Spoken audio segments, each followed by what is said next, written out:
estamos en comunicación telefónica con Laura Rottenberg, que es del observatorio Ahora que sí nos ven, que viene midiendo iba a decir esta pandemia, pero bueno, de alguna manera lo Sí. es, ¿no? Laura, ¿cómo estás? Buenas tardes. Hola, ¿cómo están? Buenas tardes. Bien, a ver, Laura, estamos viendo los números y generan alarma. Y me parece importante entender por qué en cuarentena hay que poner especial foco en la violencia de género. Bueno, me parece que en realidad esto del foco en la cuarentena tiene que ver con un hecho que desde distintas organizaciones de la sociedad civil que trabajamos con la violencia de género, hace ya rato que venimos poniendo el foco en este hecho de que el lugar más peligroso para las mujeres, según los datos que nosotras tenemos, parece ser la propia vivienda, ¿no? El propio hogar de las mujeres. Esto que nosotros hemos registrado de que durante la cuarentena el 72%, ¿no? de los femicidios ocurren en las viviendas de las víctimas, lo que nos da, de lo que nos habla es de esto que lo venimos diciendo hace mucho, los datos son alarmantes y la cuarentena tal vez lo que está haciendo es reflejar esta cuestión y de alguna manera mostrar que es necesario atender esta problemática y empezar a pensar estrategias y políticas públicas que atiendan esta cuestión particular que tiene que ver con que el hogar de las víctimas es el lugar más peligroso, que los principales femicidas son las parejas y las exparejas de las víctimas o familiares muy cercanos, digamos, se encuentran dentro del vínculo íntimo de la víctima. Entonces, lo cual hace más complicado, perdón, Laura, ¿no? Porque nosotros venimos hablando del número 144,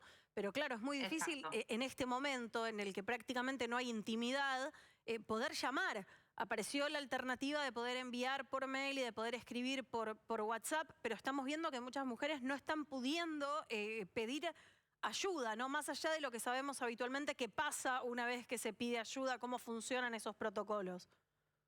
Sí, exacto. A ver, el contexto de estar en cuarentena y tener que vivir con tu agresor supone, por supuesto, creo yo, desde el Estado la necesidad de pensar políticas públicas y estrategias aún más creativas y eficientes para justamente tratar de garantizar que esas mujeres puedan salir a denunciar o puedan llamar por teléfono o puedan realizar la denuncia, ¿no?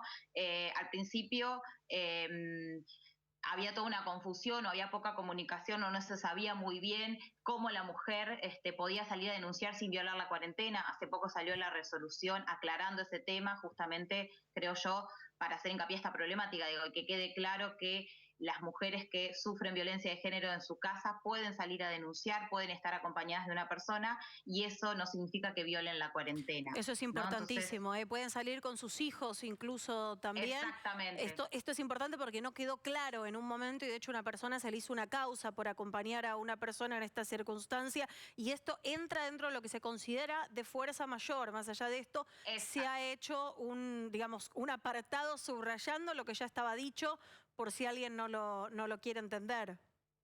Exactamente, sí, o para las fuerzas de seguridad, que muchas veces también hay como un gris bastante importante. Entonces, bueno, se hizo especial hincapié en sacar una resolución que aclarara este tema, Laura, para que las mujeres tuviesen esa claridad. Sí. ahora el problema también es que vos salís, haces la denuncia y después cómo sigue tu situación, ¿no?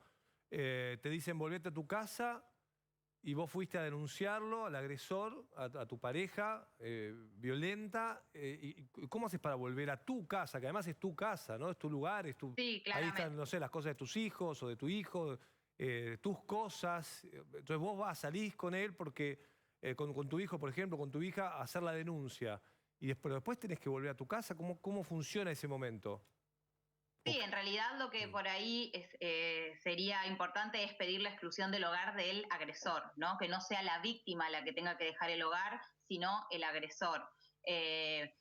Muchas veces también lo que pasa es las víctimas tienen que ir a un refugio, no hay refugios suficientes, eso es real, son propuestas tal vez a largo plazo, son propuestas que vienen también de una gestión anterior sin cumplirse.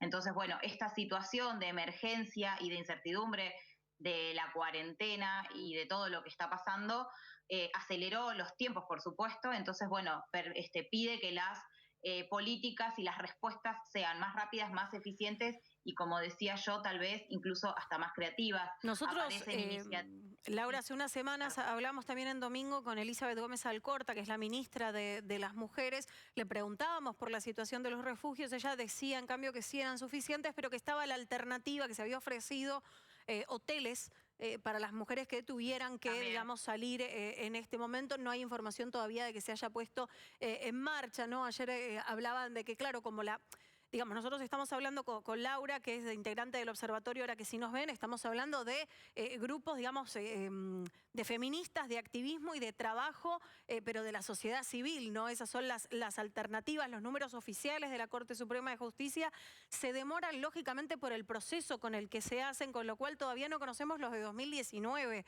Imagínate si conocemos los números de la cuarentena, ¿no? Porque son los que tienen causa judicial.